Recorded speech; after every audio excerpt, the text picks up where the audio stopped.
पृथ्वीराज चौहान को भी गुर्जर लोग बता रहे हैं।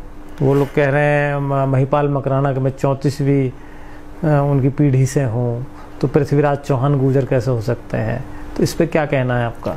मतलब महिपाल मकराना जी अगर 34वीं पीढ़ी में हो गए तो हजारों साल से जो चौहान डायनेस्टी चल रही है उसमें अकेला राजकुमार बस महिपाल मकराना ही है। अरे किस भ्रांति में ये लोग जी रहे हैं। चौहानों की आज संख्या कितने लाखों में है।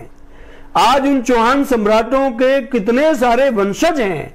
हरिराज चौहान के एक बड़े बेटे के ही 84 गांव हैं जो गुर्जर चौहानों के गांव हैं यहाँ कलशान खाप के जी। और जो उनके दूसरे बेटे थे दीपराज, उनके दापे हैं और एक थे उनके दीपराज और देवराज, देवराज के देवड़े हैं। देवड़े को भी बहुत गांव हैं, दापों के भी बहुत सारे गांव हैं।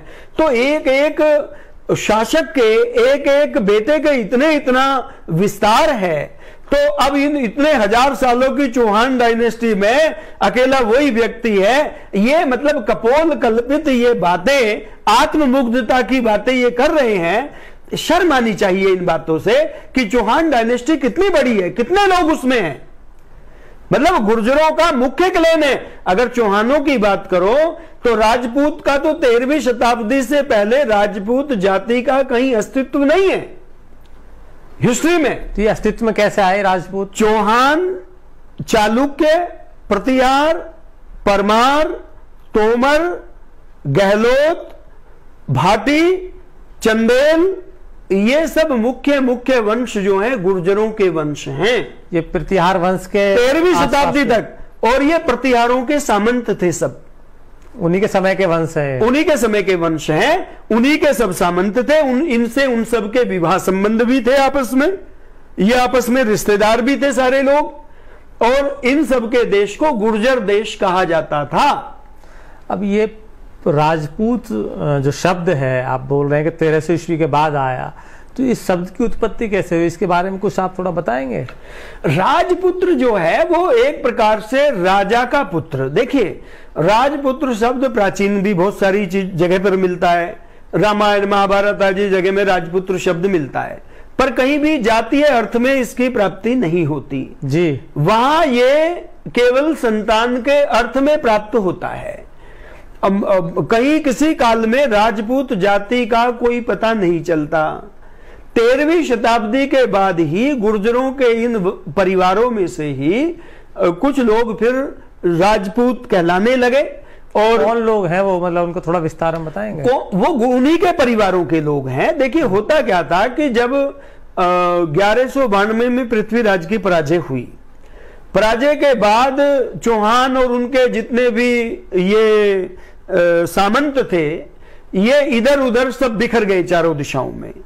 चूंकि चारों तरफ मार काट का वातावरण था और गोरी चूंकि उस समय विजयी हो चुका था, तो ऐसे में जितने भी गुर्जर थे वो सब एक तरह से गुरिल्लावार लड़ने लगे उस समय से।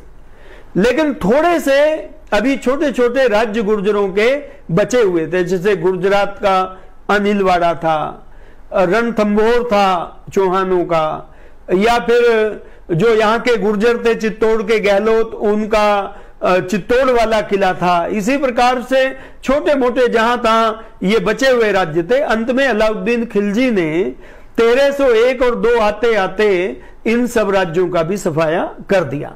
तो गुर्जर पूरी तरह से बागी हो गए।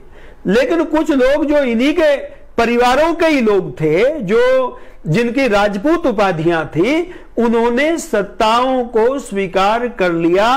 किसी को 10 गांव, किसी को 20 गांव, किसी को एक किला दे दिया। किस शर्त पर? भारी राज्य कर देने की शर्त पर। जो आक्रांता यहाँ आए, हाँ, और जिन्होंने यहाँ लड़ाई लड़ी, उनकी अधीनता में जिसने राज्य स्वीकार, गुर्जरों ने स्वीकार नहीं किया, वो बागी हो गए।